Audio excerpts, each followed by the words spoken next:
मेरा नाम सलमान है और मैं 20 साल का हूँ। आज मैं आपसे एक सच्चा वाक़या शेयर करना चाहता हूँ। ये 2022 की बात है। मैं अपने कमरे में लैपटॉप पर मूवी देख रहा था। रात के 2 बजे का वक्त था। मेरे कमरे की लाइट ऑफ थी।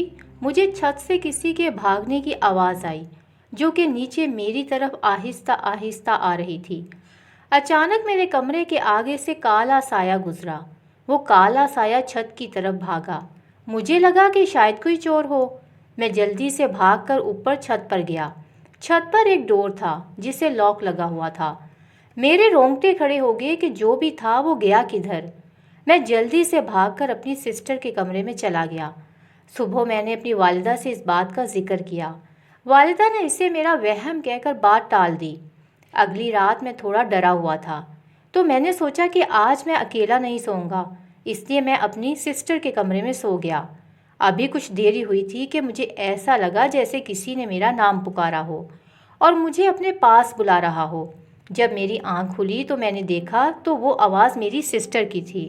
मेरी सिस्टर मेरे साथ ही सो रही थी। उसकी आंख हल्की रेड हो रही थी। मैंने अपने वालिद साहब को आवाज़ दी कि अचानक किसी ने मेरे गले को ज़ोर से पकड़ लिया। मेरी आवाज़ ही नहीं निकल रही थी। मुझे अपने इर्द गिर्द कोई दिखाई ना दे रहा था। मेरी सिस्टर हल्की हल्की स्माइल कर रही थी। मुझे उससे खौफ आने लगा। उसके बाद मैं बेहोश हो गया। जब मेरी आंख खुली तो मैंने अपने आप को हॉस्पिटल में पाया। मेरी सिस्टर भी मेरे पास थी। मैंने अपनी सिस्टर से सारी बात पूछी कि आपने रात को मेरे साथ क्या किया। वो कहने लगी, भाई मुझे कुछ याद नहीं, मैं तो रात को सो रही थी। मैं तब उठी जब किसी चीज़ के गिरने की आवाज़ आई। मैंने देखा कि आप बेड से नीचे गिरे थे। आपको बहुत जगाने की कोशिश की। मैंने वालिद साहब को बुलाया और रात को ही हॉस्पिटल ले आए। मैं 2 दिन हॉस्पिटल में ही रहा।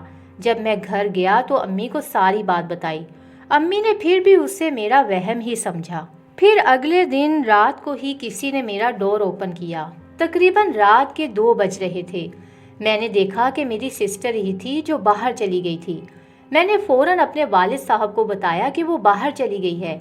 मेरे वालिद और वालदा इसके पीछे पीछे गए। कुछ ही फासले पर एक कब्रिस्तान था। आप ही एक कब्र के पास बैठ गईं और कब्र की मिट्टी हटाने लगी। वालिद साहब जल्दी इसके पास गए। वालिदा सख्त घबराई हुई थी। वालिद साहब मेरी सिस्टर के पास जाकर एकदम रुक गए। रात के वक्त कब्रिस्तान से बहुत खौफ आ रहा था। जब मैंने अपनी वालिदा की तरफ देखा तो वो इसकी तरफ घूर घूर कर देख रही थी और हल्की हल्की स्माइल भी कर रही थी। मैं ज़ोर ज़ोर से चिल्लाने लगा और पूरे 15 मिनट तक ऐसे ही चलता रहा। सिस्टर आधी कब्र खोद चुकी थी। मेरे वालिद साहब भी बिल्कुल सीधे खड़े थे, कोई हरकत न कर रहे थे। वालिदा भी सिर्फ मुस्कुराकर मेरी तरफ देख रही थी। अचानक एक गोरकन हमारे पास आया और इसने मुझे पकड़कर पीछे को खींचा। तब मैं चिल्लाने लगा और इस गोरकन ने कुछ पढ़ाई की। तब कहीं जाकर वालिद और वालदा और बहन नॉर्मल हुए। गोरकन ने वालिद साहब को बताया कि आपकी फैमिली पर काला जादू करवाया गया है, जो कि आपकी फैमिली को ख़त्म भी कर सकता है। गोरकन ने एक आलम का बताया कि आप इसके पास जाओ, वो जादू ख़त्म कर देगा। उस गोरकन ने कुछ पानी दम करके दिया जो हम चारों ने पिया। पूरी रात कुछ ना हुआ, सब कुछ नॉर्मल था। सुबह हम सब इसी आलम के पास गए। इस आलम ने बताया कि आप पर काला जादू है जो कि आपके किसी रिश्तेदार ने किया है। आलम ने बताया कि वो 6 या 7 जिन हैं जो कि आपको ख़त्म करने आए हैं। ये बहुत ही ख़तरनाक जिन हैं। आलम ने हम सबको तावीज़ दिए। मेरे बड़े भाई भी उस दिन घर पर ना थे और मैं दोपहर को 3 बजे अपने दोस्तों के साथ बाहर था। जब मैं घर आया तो डोर ओपन नहीं हो रहा था। फिर मैंने आपी को भी आवाज़ें दी पर कोई आवाज़ सुनाई न दी। फिर मैंने अपने दोस्त को कहा कि हम ऐसा करते हैं कि हम साथ वाले घर से अपने घर की छत पर कूदते हैं। हमने ऐसा ही किया। जब हम छत पर कूदे तो हमें किसी चीज़ की स्मेल आ रही थी। जब नीचे गए तो देखा कि आपी का चेहरा पूरा जला हुआ था। मेरा दोस्त ये देखते ही छत पर भाग गया और मैं भी इसके पीछे ही भागा। हम आयतल कुर्सी पढ़ते रहे और फैसला किया कि हिम्मत करके नीचे जाएंगे। जब दोबारा नीचे गए तो आपी वहाँ मौजूद ही ना थी। वो साथ वाले कमरे में सो रही थी। मैं ये देखकर डर कर भाग निकला, लेकिन मेरा दोस्त मेरे पीछे ना था, वो वहीं साकन खड़ा था। मेरे दोस्त ने कहा कि सलमान, अगला नंबर तुम्हारा है। फिर वो हंसने लगा। میں بھاگ کر باہر چلا گیا۔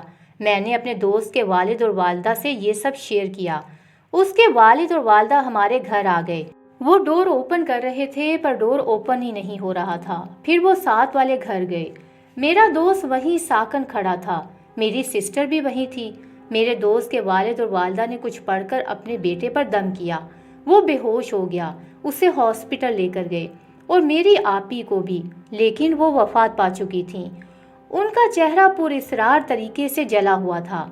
پاپا اور ماما عالم کے پاس گئے، پوری بات بتائی۔ عالم نے جن کو حاضر کیا اور پوچھا کہ کیا چاہتے ہو؟ اس نے کہا کہ ساری فیملی کی موت۔ عالم نے جن کو قابو میں کیا اور جلا دیا۔ اس کے بعد ہمارے گھر کبھی کچھ ایسا نہ ہوا، سب کچھ نارمل ہے۔ بس افسوس ہے تو صرف سسٹر کا ہے جو اب ہمارے ساتھ موجود نہیں ہے۔